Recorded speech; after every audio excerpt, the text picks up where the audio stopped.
J'espère que vous allez bien. Salam alaikum wa zulfilaoun. J'espère que vous vous portez bien. Il y a un épisode très sombre qui s'est déroulé au tribunal militaire de Blida et qui nous a alerté sur une manipulation, une vaste manipulation qui nous inquiète au plus haut point. Salat, haditha, 48 heures de cela, un important procès devait se dérouler au tribunal militaire de Blida. Il n'y a pas eu lieu, ce procès-là a été reporté dans des conditions troublantes et ce procès a été médiatisé de façon totalement manipulée avec le but de le torpiller, clairement, nettement et précisément. De quoi il s'agit? Ce procès, hier, le 13 février 2024, il devait avoir lieu au tribunal militaire de Blida le procès du lieutenant-colonel Tariq Amirat. Le fameux lieutenant-colonel Tariq Amirat, ex-officier des services secrets algériens, de la direction de la documentation et de la sécurité extérieure, la DDSE, qui est le renseignement extérieur algérien, et qui est l'un des personnages les plus sombres, les plus lugubres et les plus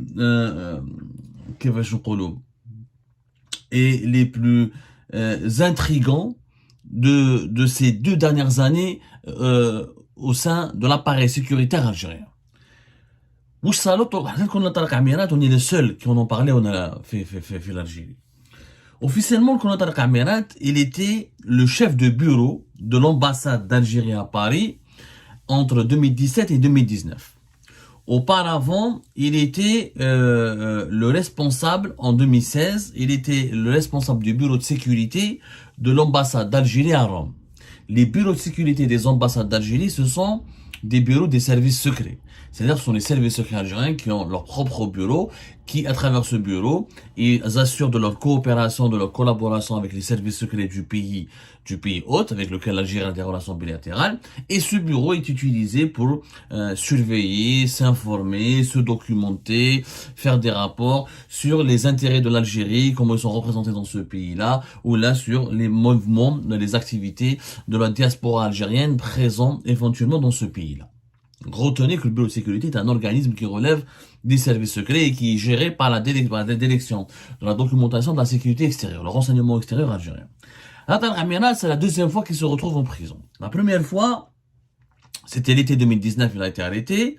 Ensuite, libéré début février 2020, après la mort de Gaïd Salah. Parce qu'à l'époque, la DCSA, Direction centrale de la sécurité militaire de l'armée, l'avait arrêté dans le sillage de la chute du régime de Bouteflika. Il a été rappelé à Alger.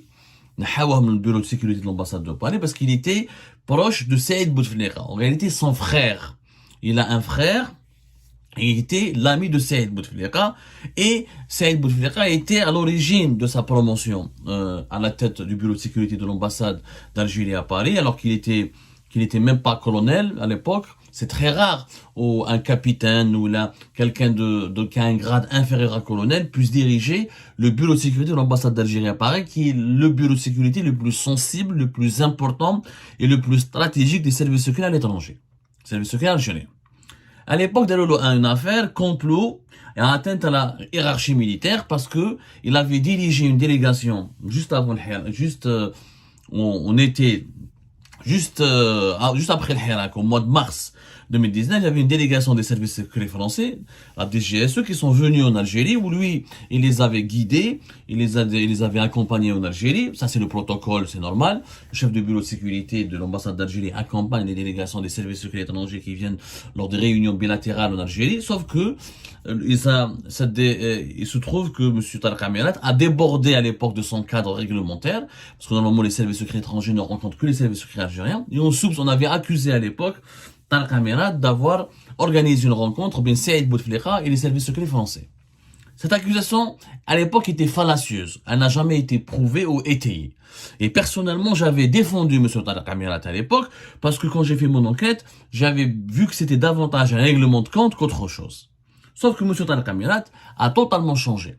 Après, quand il a été libéré février 2020, après la mort de Gaïd Salah, printemps 2021, il a été réhabilité au sein de la DDSE, la sécurité extérieure, de l'enseignement extérieur.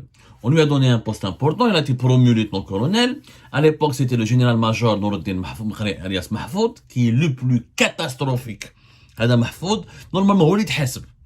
Normalement, c'est lui qui doit être habilité en train d'être jugé, parce qu'il était une marionnette, malade, مسكين, un homme totalement مريض, impuissant, خدموا به, يعني il pouvait même pas diriger la DDSE.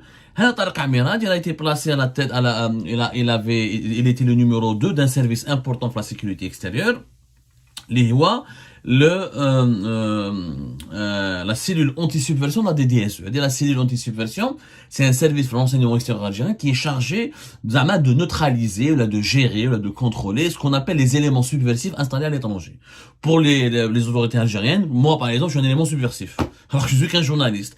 Les journalistes, les blogueurs, les youtubeurs, les militants du Hirak, les opposants à l'étranger, c'est des éléments subversifs. Alors que normalement, les éléments subversifs sont les terroristes et les mouvements radicaux. Mais par sens, on n'a pas le temps de commenter l'idéologie politique du régime algérien. L'affaire est très grave, parce que entre 2021 et 2022, où il a été arrêté, il s'est retrouvé au cœur d'un nouveau scandale, mais cette fois-ci, à juste titre. Et franchement, j'ai fait mon enquête, il n'a rien d'innocent. Le 14 août 2022, il a été arrêté. Il a été placé en garde à vue par les enquêteurs d'abord de la Direction Générale de la Sécurité Intérieure, la DGSI, à travers Antar. Ensuite, la sécurité militaire a essayé d'enquêter, mais l'enquête, l'affaire Hadi, elle a été explosée par la DGSI. Elle est la DGSI. Parce que Tarek Amirat, il se trouve qu'il a été impliqué, il a abusé de son pouvoir. Tarek Amirat, il a une histoire un peu particulière. C'est le fils de Slimane Amirat. Slimane Amirat, un homme très connu dans la hiérarchie du régime algérien. C'était l'ami intime de Boudiaf. C'est lui qui était présent lors de l'assassinat de Boudiaf. C'est quelqu'un qui a été membre de la Fédération de France du FLN. C'est un poids lourd un petit peu, on va dire. Peut-être pas très lourd, mais en tout cas, c'est l'un des poids lourds de la guerre de l'histoire de la guerre de libération nationale. Voilà, il a occupé un rôle très important et il a aussi un parcours très controversé, mais son père c'est pas important.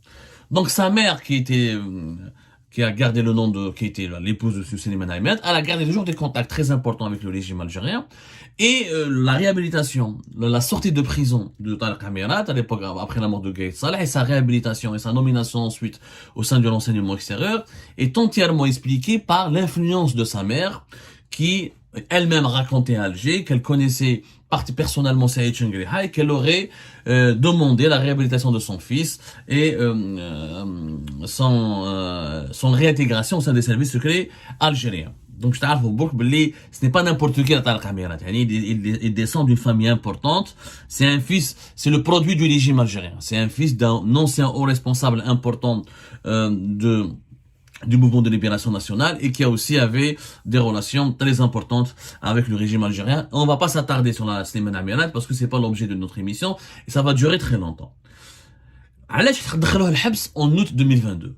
Slimane Amirat, le temps qu'on a Slimane Amirat, on en a parlé fait Algérie Part, on a toute une enquête là-dessus. On a été le seul média qui a fait exploser cette affaire. Disons même qu'on avait, de 2021 à 2022, on était le média qui a provoqué indirectement, je dirais, en toute humilité, pour ne pas dire directement, pour rester modeste, l'enquête et on a fait mobiliser une enquête de la DGSI. Parce que Tarek Amirat, mais d'autres officiers importants, dans l'enseignement extérieur, ils avaient manipulé la direction centrale de la sécurité militaire. Parce que Tarek Amirat, quand il y a Omar Ouelzmeli, Omar Ouelzmeli, c'était le frère du général-major Sidi Ali Ouelzmeli, qui dirigeait la DCSA de 2020 jusqu'à 2022. Pendant 2 ans. Où Tarek Amirat, avec d'autres collègues, ils ont utilisé leurs fonctions au sein de l'enseignement extérieur algérien, notamment fait de la cellule anti-subversion. Ils faisaient des courriers, des faux rapports, ils bidonnaient des rapports, ils inventaient des fausses informations, car des fois ils faisaient même des lettres anonymes. Ils envoyaient ça à la DCSA par le biais de Omar, colonel Omar, qui était le frère du général Sidi Ali Ouelzmeli. Le colonel Omar a été aussi arrêté fin août 2022. Il s'était en prison Fiblida, dès qu'elle a été transférée, nous avons pu apprendre au cours de nos investigations qu'il a été transféré après à la prison de Koléa pour une affaire civile, pour une affaire de corruption. Donc, les deux têtes pensantes de ce complot, parce qu'il y avait un véritable complot, et Tarek Amirat et un certain nombre d'officiers de la sécurité extérieure, menant une certaine Asia, qui est une civile, mais qui dirigeait le bureau de sécurité du consulat général d'Algérie ici à Paris, qui est située à Nation, place de la Nation. Un certain commandant Abdelrahman, qui dirigeait le bureau de sécurité du consulat de Créteil, Omar Adaoul Zmelli. Ils ont essayé ensuite Hossein Boulahia, qui était le supérieur hiérarchique de Tarek Amirat. Il avait été désigné, il avait été cité dans cette enquête, mais lui n'a pas été inquiété, il n'a pas été mis en prison, il a été juste placé sous contrôle judiciaire. Mais l'implication de Tarek Amirat a été démontrée et il a été incarcéré par le colonel Omar. Alors, le colonel Omar et Tarek Amirat, ils ont fait quelque chose d'extrêmement dangereux, qui a été dénoncé par Algérie Part. Ils faisaient un certain nombre de courriers, de faux rapports, de lettres anonymes, pour manipuler la DCSA. Au général Sidi Ali Ouzmeli, il provoquait les enquêtes, il demandait des enquêtes sur la base des informations manipulées, erronées, ou des lettres anonymes qui lui faisaient parvenir Tarek Amirat par le biais de son frère. Donc, derrière un réseau, bien la sécurité militaire, ou bien, comment on appelle ça, de l'enseignement extérieur, pour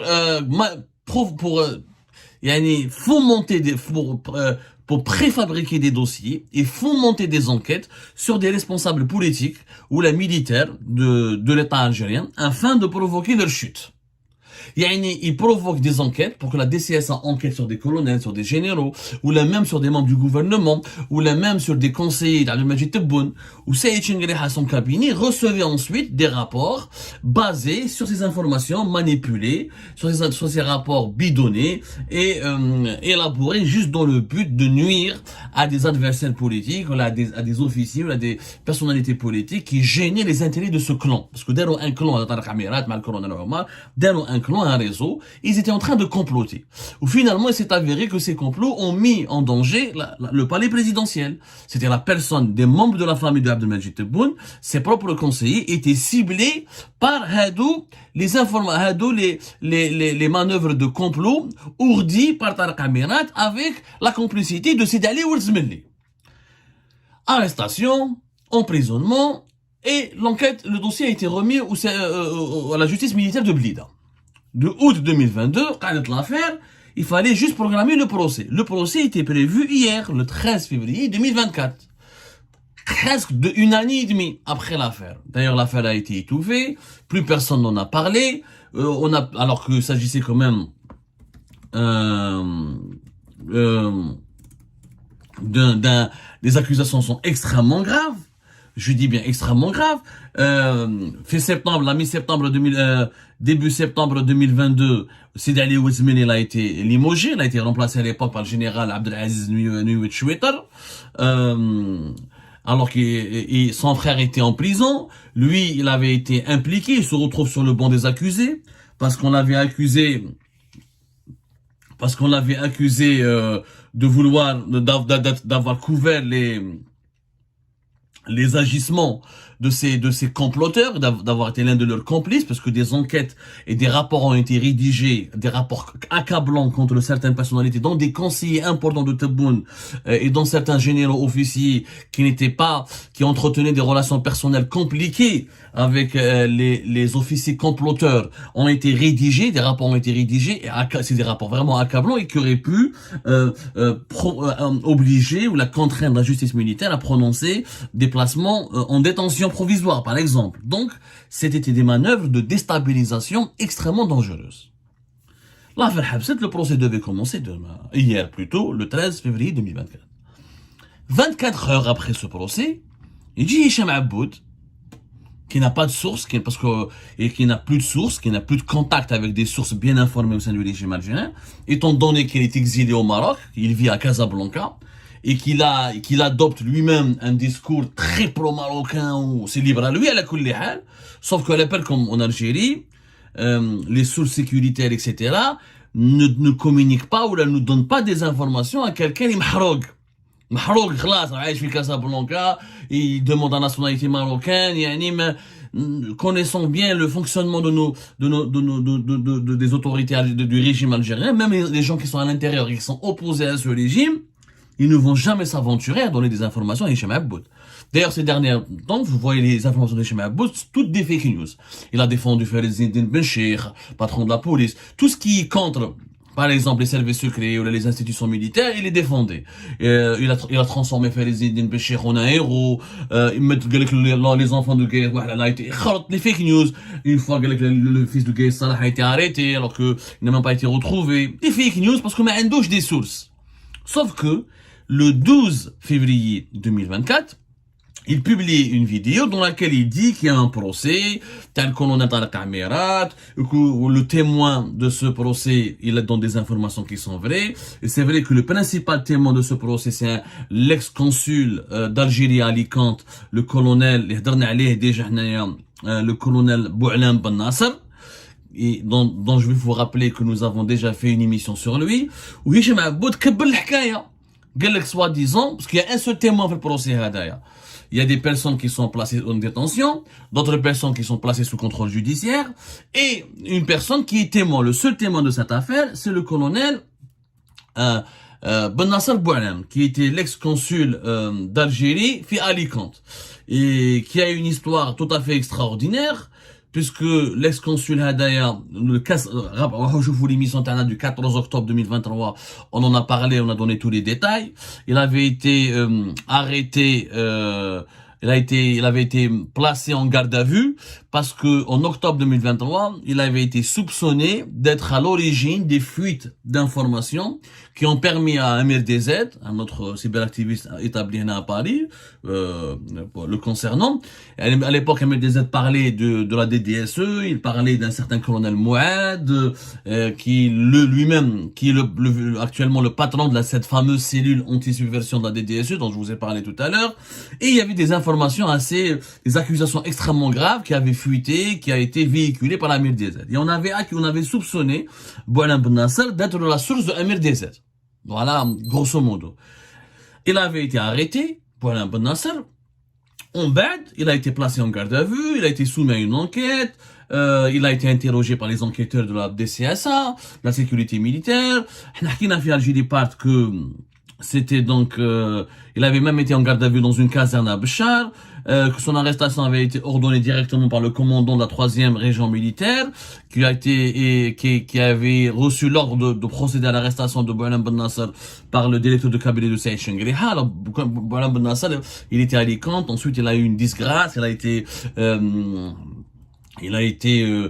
comme on dit, mis à l'écart par les services secrets, par l'enseignement extérieur, par la nouvelle équipe dirigeante Lijet, notamment depuis l'arrivée en septembre 2022 du général-major Mohamed Jabbar.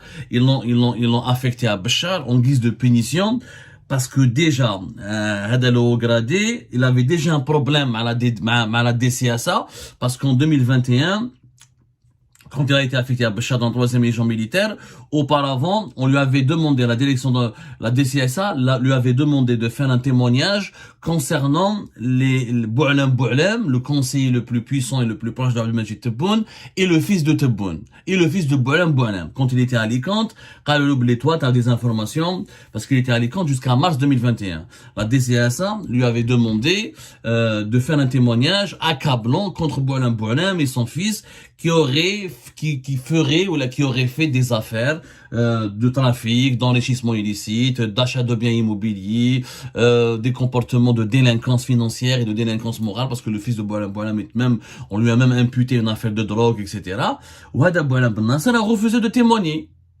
Alors maintenant, j'ai pas ces informations, je n'ai pas de preuves, je ne veux pas apporter mon témoignage contre Boualam, ou là contre son fils, ou là je ne peux pas affirmer qu'ils avaient des relations affairistes avec l'un des fils de Boune. Il a refusé. Selon, c'est ce qui a expliqué, c'est ce qui a justifié, ou là ce qui a provoqué ensuite sa disgrâce. Alors on a fait Béchar.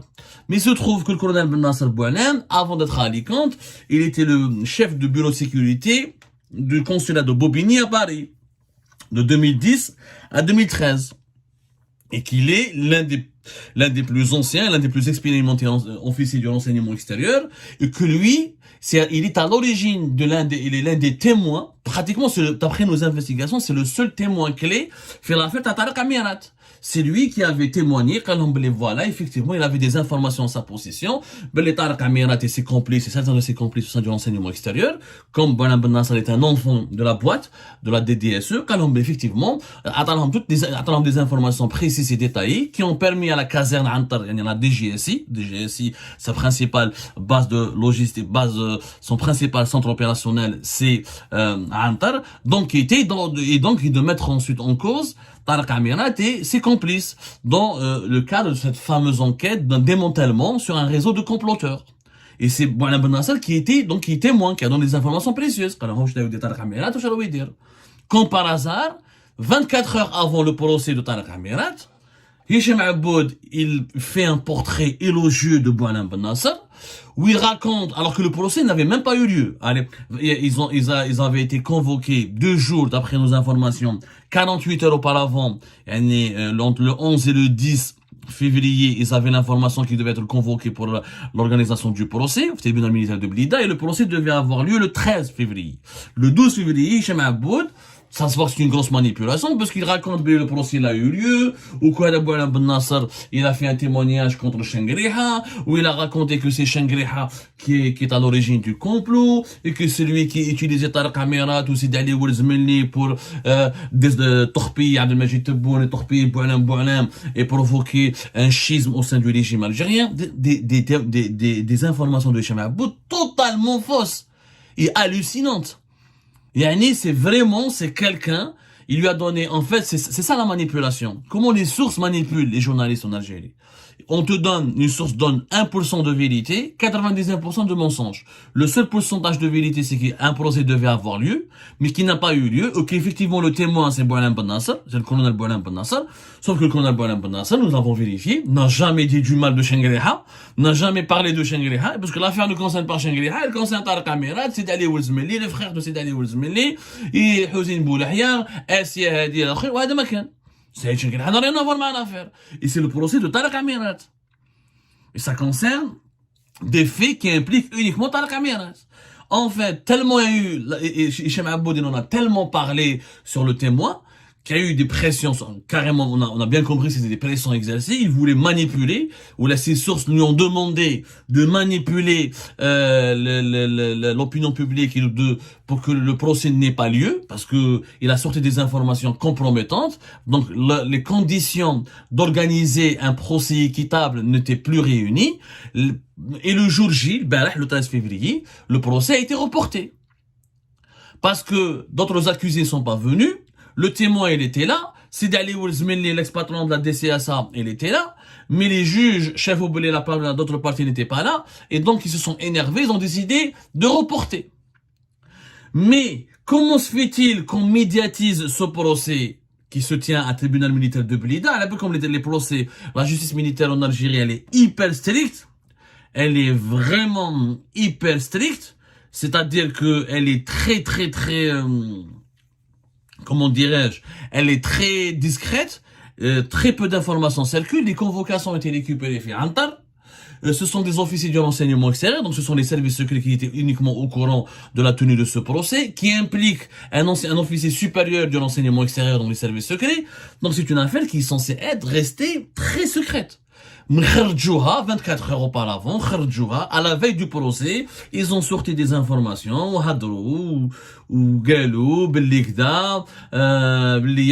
donc, en fait, ils ont saboté le procès.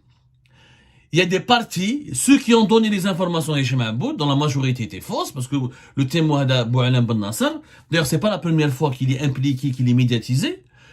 Comme il a été arrêté en octobre 2023, c'est lui la source de Amir DZ. Ensuite, il y a eu une enquête, il a été disculpé parce qu'il n'y avait pas de trace. C'est qu'un vieux Bachar apparemment, donc il n'avait rien à voir. On ne sait pas qui sont les sources de Amir DZ. Et c'est rare où Hicham Aboud dit du bien d'un officier du service secret algérien. Donc, qu'est-ce qui se cache? Il y a Anguille sous roche. Ouada Colonel Boualem Ben Nasser n'est pas n'importe qui. Son père, c'était le général Arabi Ben Nasser, qui est mort au début septembre 2005, qui a été l'ex-directeur de la justice militaire. Où, à chaque fois qu'on parle du colonel Ben Nasser, que ce soit notamment Hicham Aboud ou la MRDZ, il y a quoi le dossier à la réconciliation nationale?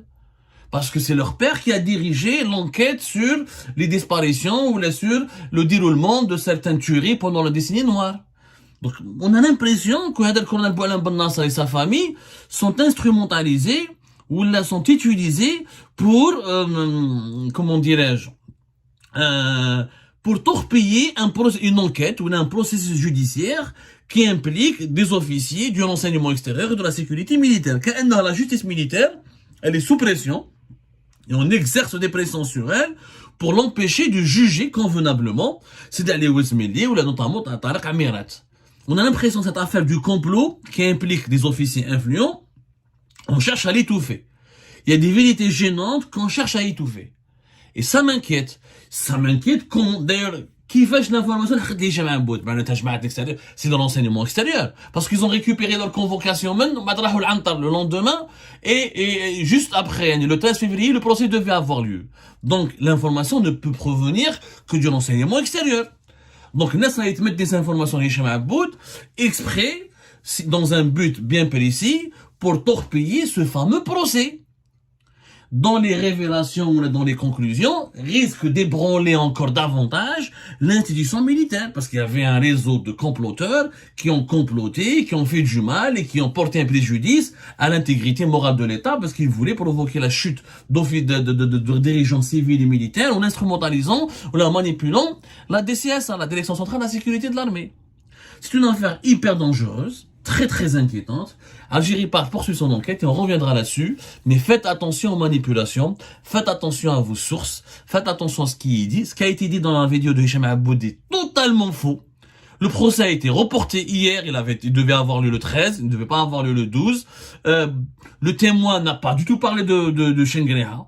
Il n'a jamais accablé Chengreha. C'est une affaire qui implique que Tariq Amirat, et que ça implique d'autres officiers de rang inférieur, des colonels ou là, et on les accuse d'avoir organisé un vaste complot en manipulant des rapports, en élaborant des faux rapports, ou là des enquêtes bidonnées, basées sur des informations mensongères, juste pour contraindre ou là inciter la DCSA à élaborer des rapports accablants contre un certain nombre de dirigeants civils et militaires, dont des conseillers proches, très proches de Abdelmajid Tebboune. C'est ça la vérité pour le moment et nous la disons, nous la décrivons en toute honnêteté, sans aucun parti pris, parce que nous n'appartenons à aucun clan.